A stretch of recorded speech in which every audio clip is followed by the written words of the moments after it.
Bonjour, bonsoir les amis, j'ai encore la voix cassée, mais c'est pas grave.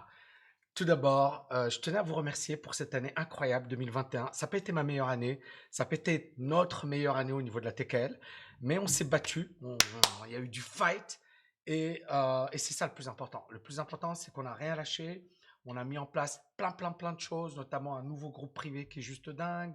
On a restructuré la boîte, on a automatisé les choses.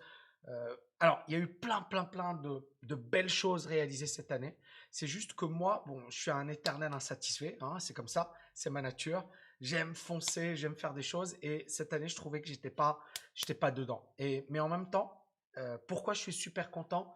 Parce que je sais qu'on a mis en place une structure de fou et que en 2022, ça va être la folie. Donc, be ready! Le thème d'aujourd'hui, les amis, c'est finalement les super riches. Les super riches, les très riches, ils ont vendu 69 milliards de dollars d'actions cette année. Et on a plein de gars qui publient des vidéos, etc., qui disent c'est la panique, attention, s'ils vendent, ça veut dire qu'ils ont une info, les fameux insiders. Hein, vous savez, quand vous avez un marché voilà, qui se casse la figure, souvent tout le monde vend. D'accord. Donc les particuliers, ils vendent ici. Pourquoi? Parce qu'ils paniquent, etc. Et qui va acheter sur les plus bas? Souvent ce que l'on appelle les insiders, c'est-à-dire les gens qui ont et les mains fortes, les mains fortes. Donc les gens qui soit ont une information, soit ils sont capables de tenir les chocs, et ce sont eux qui vont ensuite accumuler des actions. Et puis ensuite, on va avoir un marché qui va repartir à la hausse. Là, on va avoir ce que l'on appelle les suiveurs, d'accord? Donc les gens qui n'ont pas une info privilégiée, mais qui vont se baser sur le momentum. C'est-à-dire, ils voient la vitesse, ils voient que ça bouge, ils se disent, il y a un truc qui cloche, mais il faut être dedans, d'accord? Et puis, à la fin, vous avez ce que l'on appelle les retardataires, c'est-à-dire effectivement les gens qui se disent, euh, voilà, c'est l'opportunité ou jamais, et ces personnes sont victimes du FOMO. Elles voient le truc monter, elles se disent, il faut absolument pas que je rate cette opportunité. Et là, aujourd'hui, beaucoup de gens se disent, OK, les insiders, et c'est-à-dire les plus gros, Elon Musk, Jeff Bezos, Mark Zuckerberg, la famille Walton, etc., ils sont en train de vendre. Or, ces insiders, généralement, ils ont une info privilégié par rapport aux autres. Est-ce que le fait que ces gens-là soient en train de vendre aujourd'hui, c'est un signal? Est-ce que ça veut dire qu'il va falloir se séparer de ces actions? C'est le but de cette vidéo, donc je vais essayer d'y répondre. Donc, et bien évidemment, si vous kiffez, gros like, gros pouce bleu, mettez-moi du agir en commentaire et continuez d'encourager cette chaîne. On a besoin de vos encouragements. Donc ici, vous voyez le titre de CNBC, les CEO et les insiders qui vendent un record de 69 milliards de dollars de leurs actions et l'année n'est pas encore finie, c'est le 1er décembre, donc c'est récent. Vous avez Mark Zuckerberg qui vend tous les jours des actions. On parle de, il aurait vendu l'équivalent de 4 milliards, 4,7 milliards cette année. Et donc la question c'est, est-ce que finalement c'est un très mauvais signal? Donc les chiffres sont clairs. C'est une vente record de la part des initiés cette année. On a une vente qui est en hausse de 30% par rapport à 2020, 69 milliards de dollars, et de 79% par rapport à une moyenne sur 10 ans. Donc, c'est quand même des gros chiffres. 2021, il y a eu beaucoup de ventes par rapport à la moyenne sur 10 ans. D'accord? Et on a plusieurs grosses fortunes qui ont vendu, par exemple, les boss de Google, les cofondateurs de Google, Brin et Larry Page. Page a vendu 1,8 milliard de dollars. Brin a vendu 1,7 milliard de dollars. Zuckerberg a vendu 4,5 milliards. Et d'ailleurs, les fondateurs de Google, c'est les premières ventes depuis 2017. Ils n'ont jamais vendu auparavant.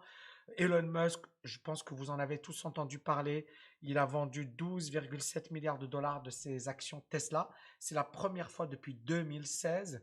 Et il a mis en place un sondage, mais est-ce que ce sondage était vraiment la raison ou est-ce qu'il a juste manipulé son audience pour leur dire ah, je vais vendre mon action, qu'est-ce que vous en pensez? Mais en fait, il savait que la réponse allait être oui, c'est sympa de vendre. Bref, Michael Dell, hein, qui a le DG, le fondateur de Dell Technologies, l'a vendu pour 500 millions de dollars. Le PDG de Nvidia, Jensen Huang, il a vendu 426 millions de dollars et 168 millions en 2020. Ça fait quand même beaucoup, beaucoup d'argent. Et donc, quelle leçon on peut en tirer? Parce que finalement, les ventes sont énormes. Vous voyez ici les ventes par les Américains du billionnaire Bloomberg Billionaire Index. On voit en 2017, bon, c'est moyen, 2018, 2019, 2020, ça augmente et 2021, ça explose. D'accord? Et on est même à 69 milliards de dollars selon l'article de CNBC. Il y a deux articles, hein. Il y a Bloomberg.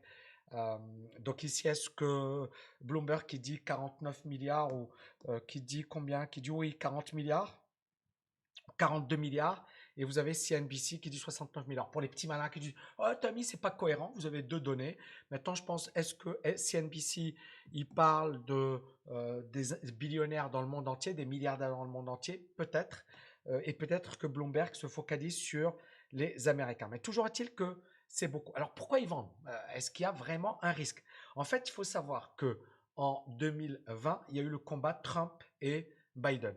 Il faut savoir également que beaucoup d'argent a été investi, notamment pour soutenir l'économie. Il faut également comprendre qu'en 2020 et 2021, bien évidemment, les inégalités, c'est-à-dire l'écart entre les plus riches et les plus pauvres, a explosé.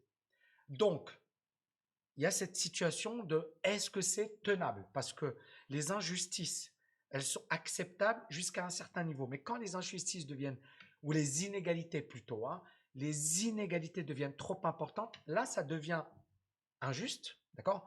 On considère que à un certain degré, on peut accepter les inégalités. Mais quand les inégalités explosent, ça devient de l'injustice. C'est plus logique, c'est plus de la méritocratie, c'est qu'il y a un système qui est favorable à une minorité.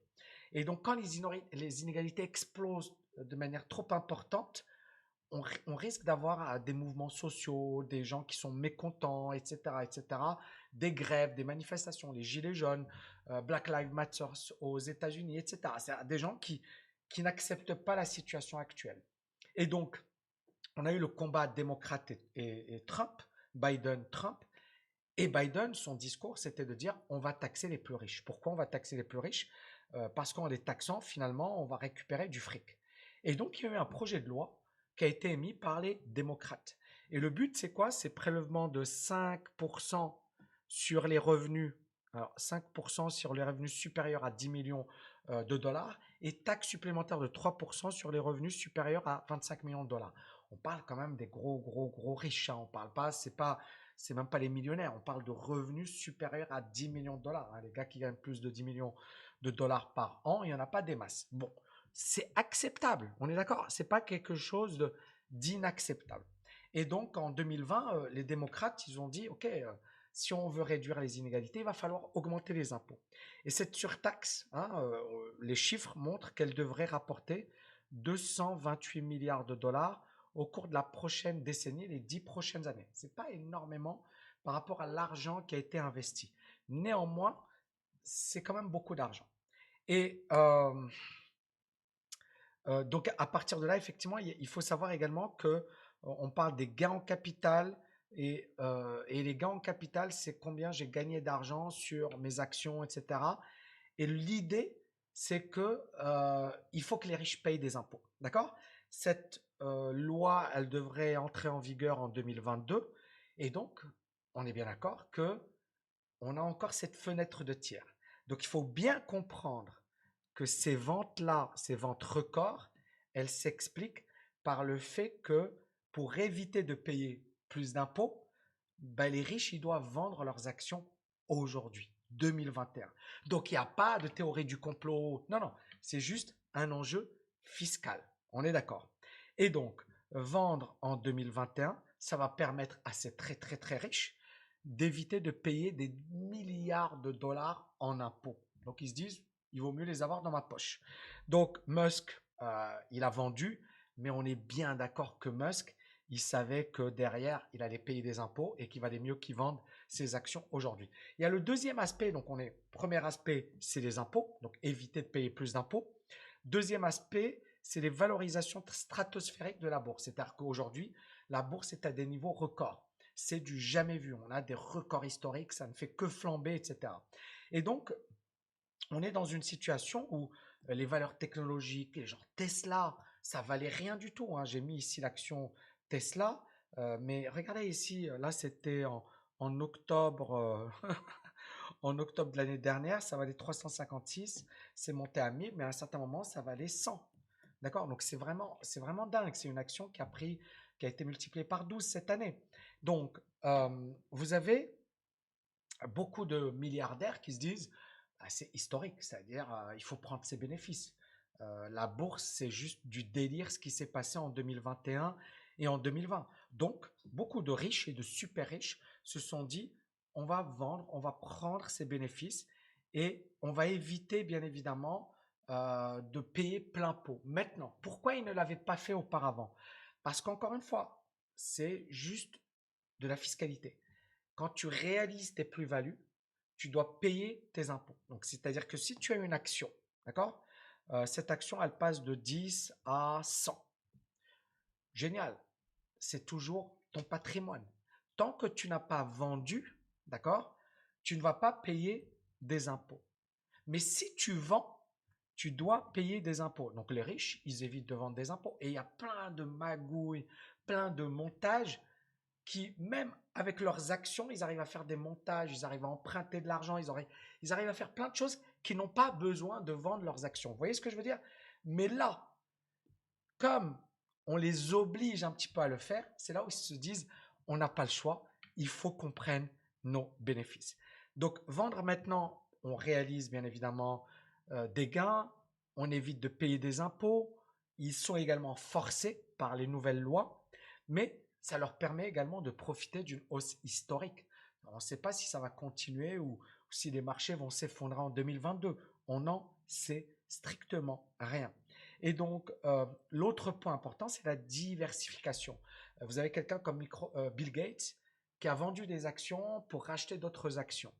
Et beaucoup de gens se disent pourquoi? Parce qu'encore une fois, même si tu es super, super, super riche, il faut savoir que ce n'est pas éternel et qu'il vaut mieux diversifier. C'est-à-dire, il faut être sur l'immobilier, sur plusieurs marchés financiers, sur plusieurs monnaies, et les riches le savent, hein, les riches, ils sont diversifiés au niveau mondial. Donc, on voit ici la fortune des plus riches, hein. En 2017, elle était de moins de 2000 milliards. Là, elle n'est pas loin des 4000 milliards de dollars. Donc, on est bien d'accord que 69 milliards de dollars, c'est de la rigolade, hein. Les gens qui disent ah, c'est incroyable. Non, non, non, il n'y a rien du tout. C'est juste une petite prise de bénéfice pour les très, très, très, très, très riches. Il ne faut pas l'oublier. Même Elon Musk, il vend 12 milliards. Oh là là, mais le gars, il a une fortune de 250, 280, ça fluctue. Mais voilà, c'est rien 12 milliards par rapport à une fortune aussi importante. Enfin, dernier point, et donc, est-ce que c'était une prise de bénéfice? La réponse, elle est oui. Et quand on voit par exemple les Américains les plus riches, Jeff Bezos par exemple, il a vendu, mais il a un projet de lutte contre le changement climatique et il a créé une fondation. Donc, il va utiliser l'argent de ses ventes pour financer le projet. Zuckerberg, la même chose. Il a dit voilà, j'ai vendu 4,5 milliards de dollars cette année, c'est-à-dire 8 fois plus qu'en 2020, mais il a une charities ou une association et ces œuvres caritatives, il va les financer. Et alors, ce qui est intéressant, c'est que lui et sa femme, ils sont engagés à donner 99% de leur fortune au cours de leur vie. Jack Dorsey, idem, il a vendu 500 millions de dollars d'actions de la société Block, qui auparavant s'appelait Square. Et pourquoi? Pour aider les gens qui sont victimes du tremblement de terre lié au Covid, etc. Donc les conséquences, etc. Et il n'a pas touché, il n'a pas vendu ses actions Twitter. Donc encore une fois, j'ai voulu juste, à travers cette vidéo, vous dire, voilà, les raisons négatives, il y en a plein. On est dans un marché qui est perché, on a des fondamentaux qui sont dépassés, on est clairement en bulle spéculative, etc. Mais c'est ça le truc. On est toujours dans une situation où il y a plein d'argent. 5 000 milliards de dollars d'or dans les comptes bancaires américains. Donc, il faut l'investir. Deuxièmement, il y a eu énormément d'argent injecté sur les marchés et beaucoup de particuliers, ils ont plein d'argent. On a une inflation qui aujourd'hui aux États-Unis atteint les 6%. C'est les plus hauts niveaux depuis 40 ans. J'ai beaucoup parlé de la Turquie. Certaines personnes me disent, Tami, mais est-ce que tu en as contre la Turquie? En fait, les gens, ils sont, alors, je vais lancer le mot, mais ils sont un peu débiles, quoi. C'est-à-dire, c'est pas parce que tu parles de choses que tu es contre ou que tu es pour. C'est juste, moi, encore une fois, j'ai dit, voilà, la monnaie s'est effondrée, etc. C'est un fait. Après, je ne suis pas contre. C'est juste que quand tu vois une inflation de 20%, c'est pas top. Et c'est une situation qui peut s'aggraver. Il faut voir l'Argentine. Et si je fais une vidéo sur l'Argentine, sur l'inflation, ça veut dire que l'inflation peut détruire une économie. Et c'est pour ça que j'ai beaucoup parlé de la Turquie, parce que pour moi, la politique, elle est dangereuse. Politique monétaire qui ne lutte pas efficacement contre l'inflation est dangereuse. Et enfin, je l'ai dit dans mon Insta d'aujourd'hui, qu'est-ce qui pourrait provoquer un crack? Eh bien, c'est la peur, c'est une panique, c'est vraiment quelque chose d'inattendu. Parce que là, regardez le Nasdaq, il n'y a aucune correction. Aucune correction. Ça monte, ça monte, ça monte, ça monte. Regardez Tesla. Tesla, à un certain moment, c'est vrai que ça commençait à puer parce qu'on avait cassé le niveau des 1000 dollars. C'est quand même un gros niveau. Et puis regardez, Tesla est venu à corriger et est repassé au-dessus, comme si de rien n'était. Et ce qui est intéressant, c'est regarder cette grosse zone de support aux alentours des 885, c'est ça. Et ce qui est magnifique, c'est qu'on est venu se poser autour. Et vous voyez la puissance de l'analyse technique.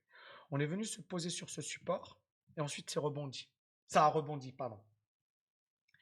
Et on voit que, encore une fois, il y a aujourd'hui tellement d'argent que investir, bien sûr, ça va être de plus en plus volatile. On va avoir une année 2022 de plus en plus folle. Et moi, encore une fois, je fais un peu de pub, mais c'est pas méchant. J'ai lancé un bootcamp tami.net/OMI sur les options. Pourquoi? Parce que pour moi, on va vivre une année 2022 de folle. Et on va avoir une volatilité bien plus importante. Le pétrole, par exemple, moi je me suis positionné sur le pétrole. Et le pétrole, je suis bien rentré, c'est monté. Après, j'ai perdu de l'argent. Mais c'est pas grave, mon portefeuille il est positif, etc.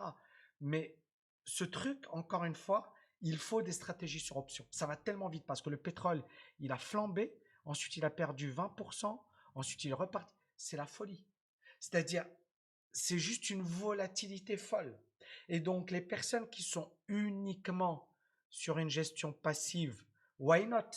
Mais il faut avoir une perspective long terme, 5 ans, 10 ans, 15 ans. Maintenant, on peut mélanger les deux et c'est ce que j'ai fait avec OMI, c'est-à-dire mixer des stratégies passives, c'est-à-dire tu ne dois intervenir qu'une fois par mois avec des stratégies à base d'options. Ça va être une formation de dingue où tu peux générer des revenus, tu peux te protéger, tu peux créer des stratégies qui, quelle que soit la volatilité, tu peux capitaliser dessus. Et je pense que ça va être l'avenir. C'est technique. C'est pas pour voilà, les gens qui veulent devenir riches rapidement. C'est pas le but. Mais le but, c'est quoi? C'est que quand j'ai vu la volatilité en 2021, je me suis dit 2022, il faut des stratégies plus poussées. Donc moi, ma conclusion, c'est quoi?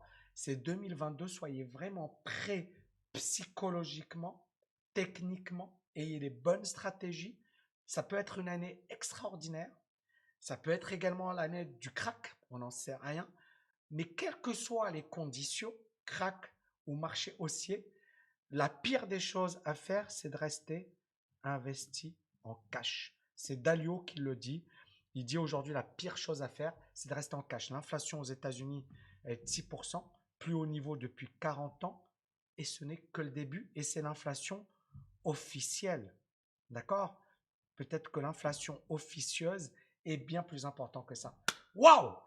Bonne fête les amis, prenez soin de vous. J'espère que vous avez kiffé cette vidéo. N'oubliez pas de liker et de partager. Et je vous dis à bientôt et On va envoyer du lourd. Vraiment, en 2022, moi, j'ai une pêche de ouf. Vraiment, croyez-moi ou pas, j'ai une pêche de ouf parce que j'ai l'impression d'avoir été en 2021. J'avais l'impression que j'étais là à me freiner. J'étais pas dedans et ça m'a fait chier. Et 2022, j'ai envie de tout déchirer. Donc, j'ai la méga pêche, les amis. J'espère que c'est votre cas aussi. Je vous dis à bientôt. Ciao, ciao, ciao!